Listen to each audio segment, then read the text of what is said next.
Venham estudar o Evangelho segundo o Espiritismo com o Grupo Espírita Amadeu Ferretti. Estamos apresentando a palestra sobre o capítulo 2, Meu Reino Não É Deste Mundo, item 4, A Realeza de Jesus, pela expositora Maria Emília, da Associação Espírita Jesus Nazareno.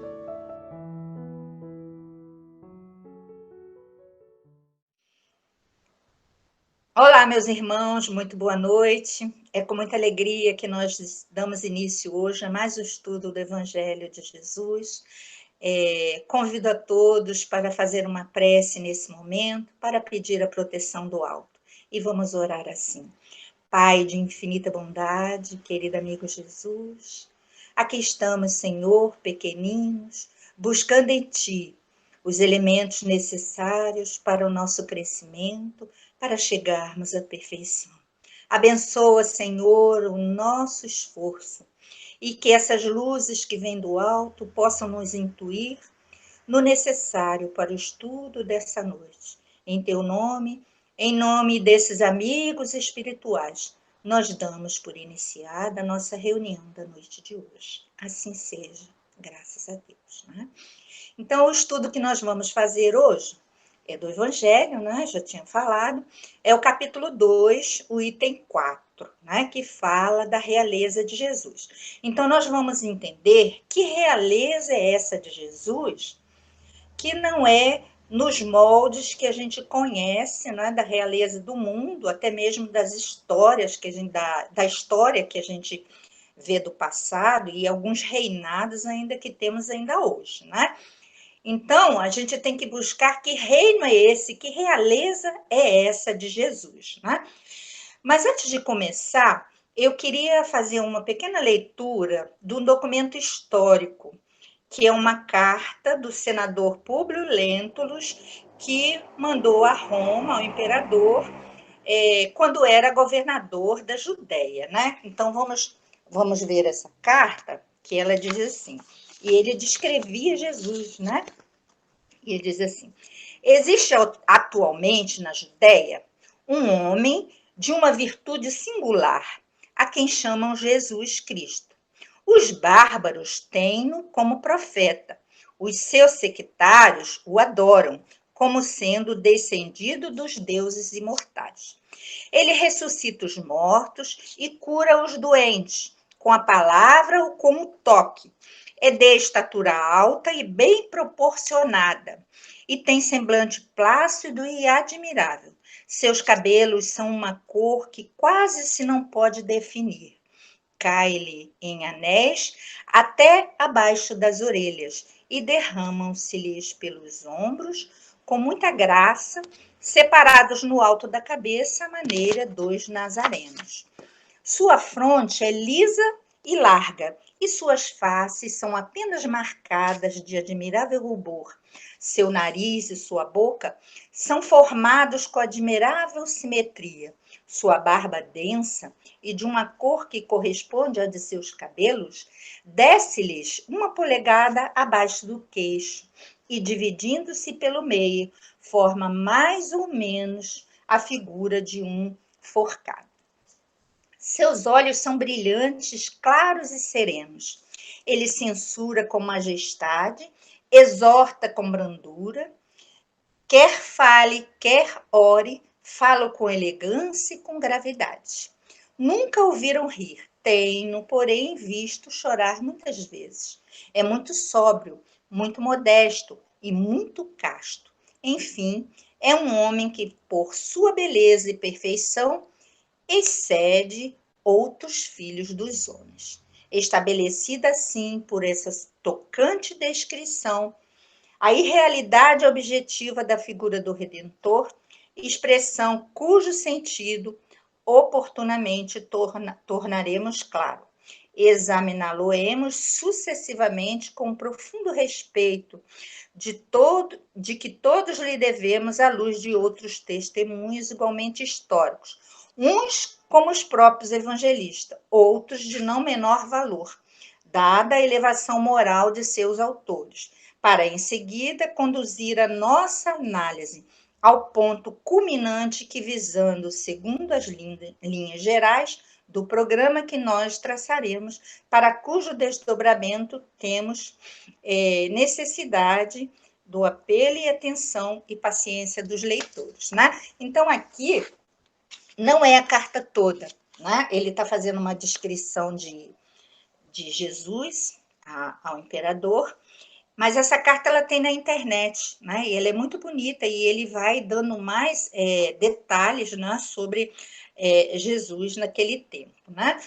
Mas hoje, como nós vamos estudar especificamente Jesus, vamos começar lá pela pergunta do Livro dos Espíritos, 625, que fala: qual o tipo mais perfeito que Deus tem oferecido ao homem para lhe servir de guia e modelo, né? Então, a resposta todo mundo já sabe, que é Jesus, né? Mas vamos analisar um pouquinho essa pergunta. Quando Kardec coloca na pergunta, quando ele fala de guia, né? Na verdade, guia, nós já tivemos muitos e muitos, né? Mesmo antes de Jesus, após Jesus, né? Muitos sábios que vieram, nós temos Moisés, nós temos Abraão, nós temos profetas, e tantos outros que vieram trazendo ensinamentos acima do povo da época, né? Então, e outra coisa que ele fala também, ele fala guia e modelo, né? Então, modelo é o quê? É um exemplo para ser imitado por todos, em todos os tempos, né? Porque todas as perfeições se fundem em Jesus com uma harmonia tão perfeita que ele se nos afigura um ideal realizado, né? Quem de nós diz assim? Então, Jesus é o ponto máximo que haveremos de chegar aqui neste mundo que estamos habitando, né? Então, Jesus é o ideal por nós e realizado, né? Porque Jesus já está muito acima de nós, né? Então, a gente vê que Jesus preside aos destinos do nosso globo. Então, ele governa a Terra desde a sua criação e ainda governará no futuro, né? E com a sua vinda aqui na Terra, ele abriu uma era de renovação e de aperfeiçoamento. Aí a gente vê como que a gente anda lento, né? Já passou mais de 2000 anos e a gente ainda está falando nesse sentido de buscar essa perfeição, porque ainda não temos, né? Então, ele veio como filho de Deus, assim como nós, né? Simples, ignorantes, mas perfectível, né? E predestinado a essa missão, porque muitas vezes ele vinha e dizia assim: eu vim porque o meu pai me mandou, eu vim cumprir, né, o que meu pai determina.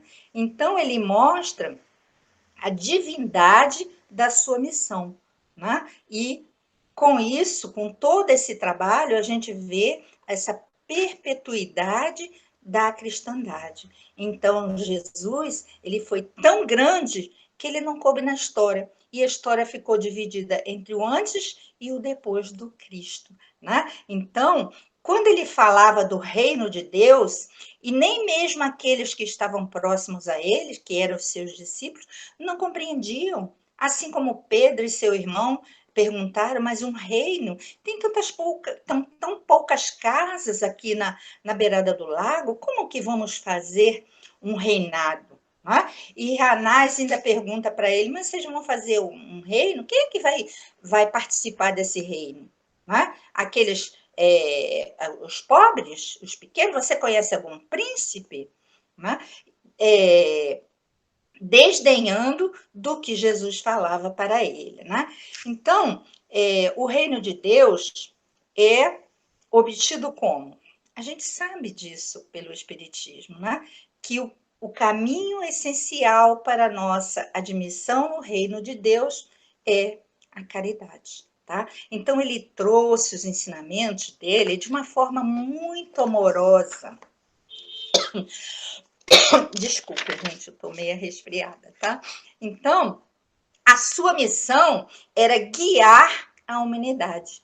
e ele era enviado diretamente por Deus para nós, para nos ajudar, para fazer esse trabalho em nosso planeta, né? Então, Jesus ele fazia atos, né, prodigiosos. E isso acontecia com ele a todo momento, né? A gente vê a transfiguração no Monte Tabor, em que o rosto dele resplandecia como um sol, em que as suas vestes tornaram-se brilhantes, né? Quando ele caminhava sobre as águas, quando ele acalmava as tempestades, né? Então, as virtudes saíam dele e ele operava milagres, prodígios, ele curava as pessoas, tanto moralmente quanto fisicamente, né? Tem até uma historinha para contar da mulher, né? Assim que Jesus foi crucificado, um homem foi buscando a Jesus, né? Buscando a saber de Jesus, como se fizesse uma reportagem, e ele ia de lugar em lugar que Jesus havia passado. Então ele chega numa cidade e eles dizem que ali havia uma mulher que tinha sido curada, e ele vai procurar essa mulher. E a mulher estava na cadeira de roda, né? Ao redor dela, muitas crianças, onde ela pregava o evangelho de Jesus, onde ela ensinava as coisas boas, né? E aí, ao terminar com as crianças, ele se aproxima e pergunta para ela: mas Jesus não te curou? Mas você ainda está aí numa cadeira de rodas? E ela responde: sim, ele me curou, porque agora meu físico ele está aqui limitado na cadeira de roda, mas eu era uma pessoa intratável, eu era uma pessoa horrorosa, e hoje eu entendo o ensinamento de Jesus e eu posso repartir esses ensinamentos. Então ele curou, ele não curou o meu corpo, mas ele curou a minha alma, né? Então, Jesus, ele tinha autoridade e ele exercia essa autoridade e esse poder sobre os espíritos do mal. Quantas vezes ele afastou esses espíritos que envolvia aqueles que o procuravam por uma cura, né? É meio que acontece conosco hoje, quando as pessoas sofrem desses problemas espirituais e que nos procuram na casa espírita, né? Então Jesus era animado pelo Espírito Divino, né? E ele tinha uma excepcionalidade moral, e os seus ensinos eram da essência mais pura, né? Que ele encarnou nos seus atos, nas suas vidas, na sua vida incomparável, nos seus gestos, né? Então Jesus foi uma estrela na Judéia que veio fundar o Evangelho do Reino de Deus, né? Então seu ensino foi pregado naquele tempo fora dos santuários. Ele não estava ligado a nenhum templo, né? Mas ele excluía os orgulhosos, né, que eram chamados dos sábios e os prudentes, né? E ele se dirigia a todos os que eram deserdados, os oprimidos, né? Todas as pessoas famintas de consolação, de esperança.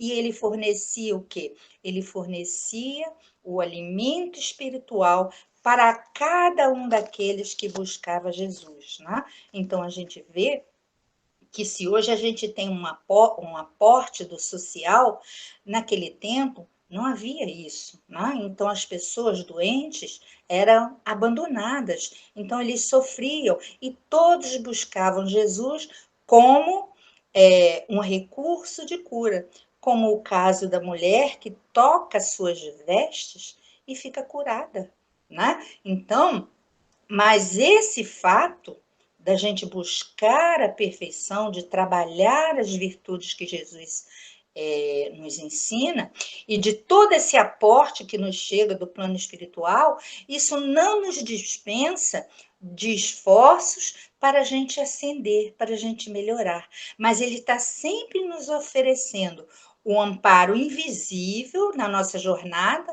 tá? Nos ajudando nas asperezas da vida, suavizando, né? E como ele diz, vinde a mim, todos vós que sofreis, estão sobrecarregados, né? Porque o meu fardo é leve, né? O meu jugo é suave, né?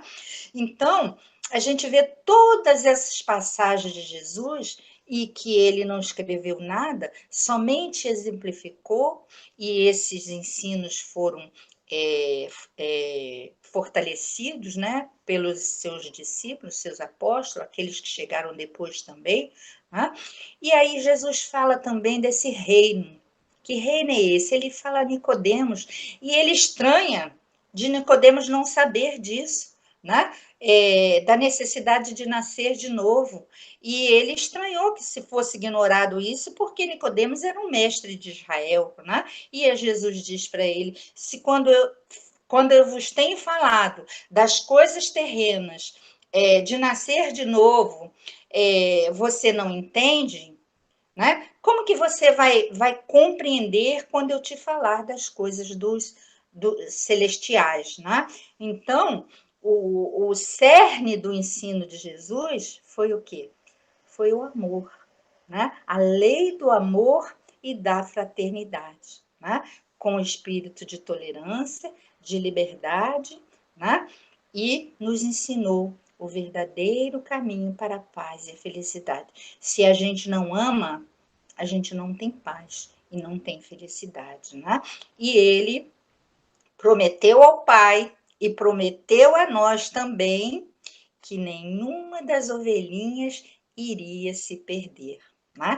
Então, essa promessa, ela cala fundo em nosso coração, porque ela nos dá esperança. Se hoje eu não estou no redil, eu não estou no amparo, mas amanhã eu estarei, porque Jesus disse que nenhuma das ovelhinhas se perderiam. Né?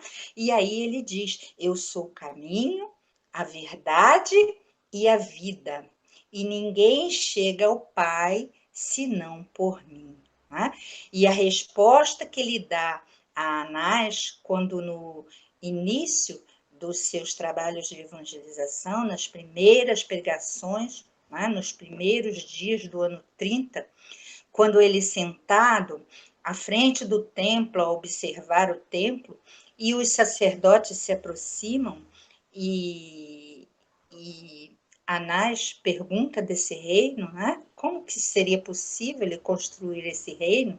Aí ele diz que o reino de Deus é a obra divina no coração do homem. Então, esse diálogo é um diálogo muito bonito, que está no livro Boa Nova, pelo Espírito Humberto de Campos, no capítulo 3. Então, seria interessante que vocês pudessem buscar, porque é muito bonito quando Jesus vai falar. Quem vai fazer parte desse reino? Que companheiros? Que os companheiros iriam chegar de todos os lugares, de todos os campos, né? De todos os cantos. E a gente vê isso acontecer. De todos os cantos do mundo, até mesmo na China, onde a gente vê a dificuldade que os cristãos enfrentam, a gente vê que a sementinha de luz e de amor de Jesus lá está, né? Então, ninguém chegará a esse reino se não nascer de novo. E esse nascer de novo e nascer de novo, nós vamos nos aperfeiçoando, nós vamos nos colocando em condição de fazer parte desse reino.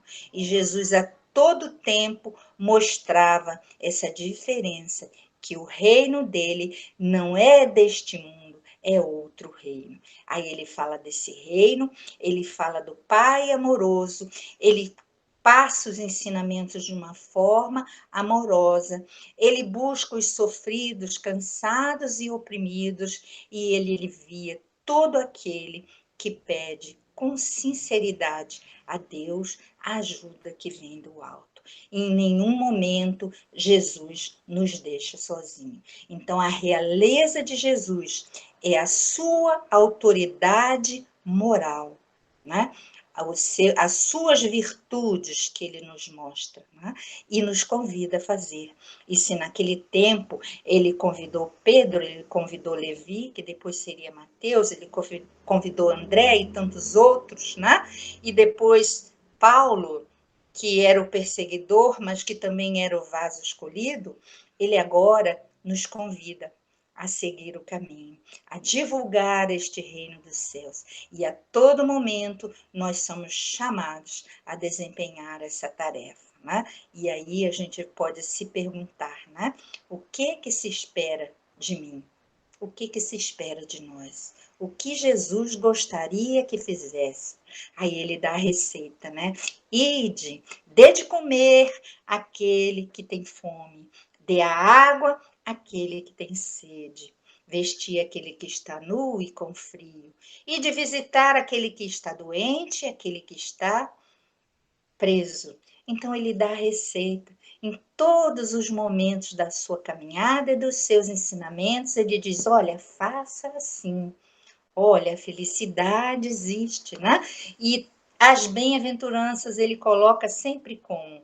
No futuro. Por quê? Porque naquele tempo e ainda hoje somos crianças espirituais que não entendemos os ensinos de Jesus ainda. Hoje, muito mais do que ontem, né? Mas ainda numa dificuldade de vivenciar plenamente esses ensinos que Jesus nos trouxe, né? E é uma alegria quando a gente se aproxima de Jesus e quando a gente é inundado por essas vibrações de amor, de força, de coragem, de esperanças renovadas, de vibrações renovadoras, em que a gente se sente cheio desse espírito que vem do alto, que é o nosso alimento espiritual e que nos dá condição de seguir e ir adiante sem tropeçar. E se cairmos, ele nos levanta. E a todo momento tem alguém do nosso lado, seja desencarnado ou encarnado, Jesus, né, e seus mensageiros de luz estão ao nosso lado e ele nos dá aquilo que precisa. E sempre vem o aporte espiritual para as nossas necessidades. E muitas das vezes a gente pede, né, sem entender que aquela dor, que aquela dificuldade, ela é necessária para que a gente desperte por toda essa parte espiritual, por todos os ensinamentos. Como ele dizia Nicodemos, mas você não sabe disso? Né? Eu falo das coisas da terra, você não compreende? Como que eu vou falar das coisas celestes? Né? E a gente já compreende as coisas da terra? A gente já busca as coisas celestiais? Então essa fica a reflexão que cada um faça de si mesmo e encontre a sua resposta. Então nós somos aqueles trabalhadores da última hora e urge que a gente aceite o convite, né? E quando aceitamos o convite e quando preparamos a nossa veste para fazer parte do banquete, né? A gente se sente o quê? Feliz, porque somos recebidos, porque somos as ovelhinhas, porque somos as ovelhinhas que voltaram para o aprisco, né? E que Jesus possa sempre nos fortalecer em cada momento. Né? Então, antes de nós terminarmos, nós vamos ler uma poesia de Maria Dolores, do livro Antologia da Espiritualidade, é a poesia 3, que se chama...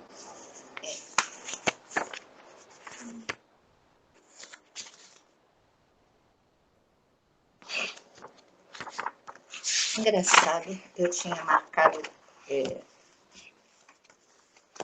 É a Canção do Serviço, capítulo 6, que diz assim: ouve, alma irmã, se pretendes realizar uma empresa de amor, não te deites à sombra do pesar, nem te ponhas a ouvir o peito fatigado e sofredor.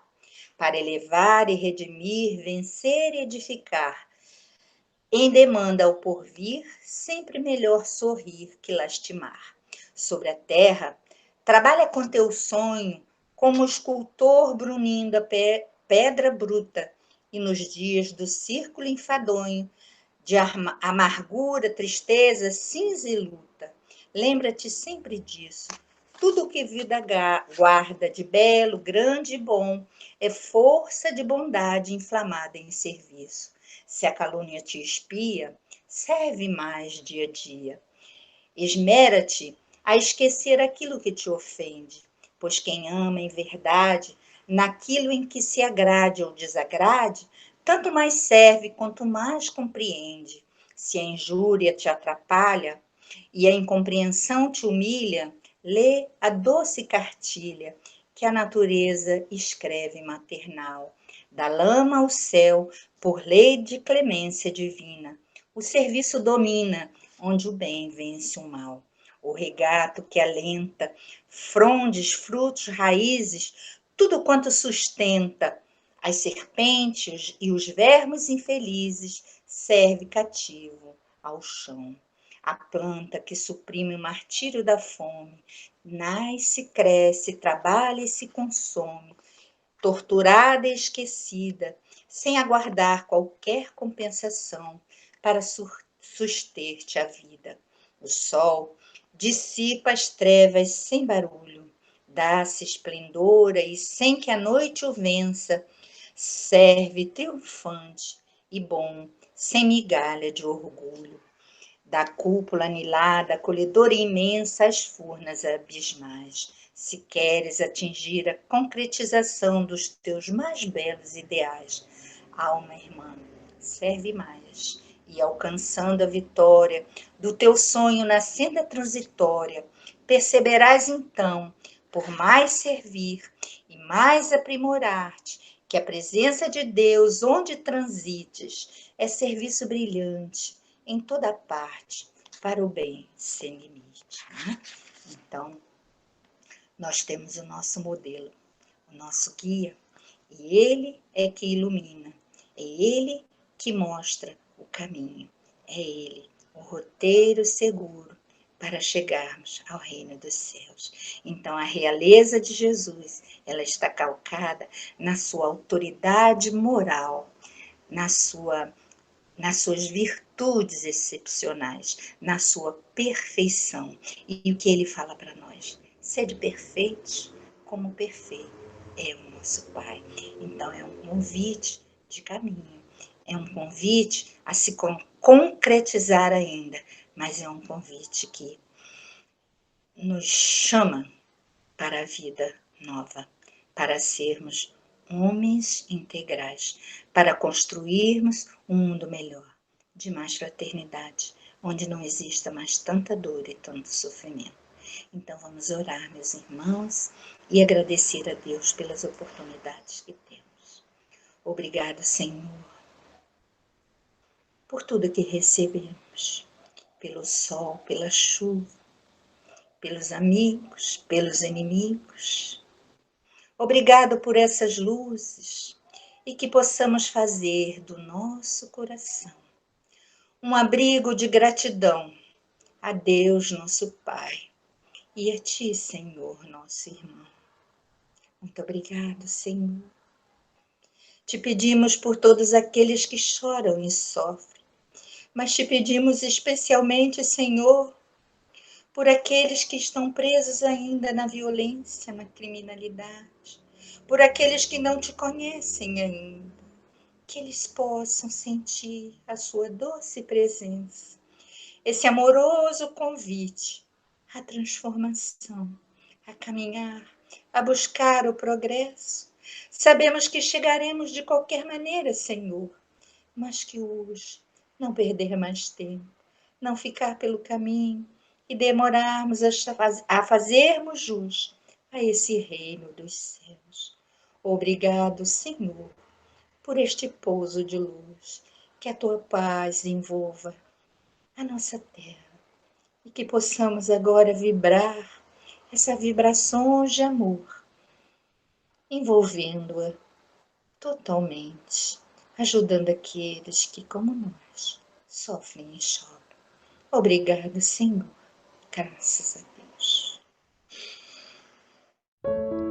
Convidamos a todos para assistirem à nossa próxima palestra, dia 21 de junho, às 18 horas, sobre o Evangelho segundo o Espiritismo, capítulo 2, Meu Reino Não É Deste Mundo, itens 5 a 7, o ponto de vista, pela expositora Tânia Fernanda, do Centro Espírita Discípulo de Jesus. Aguardamos vocês.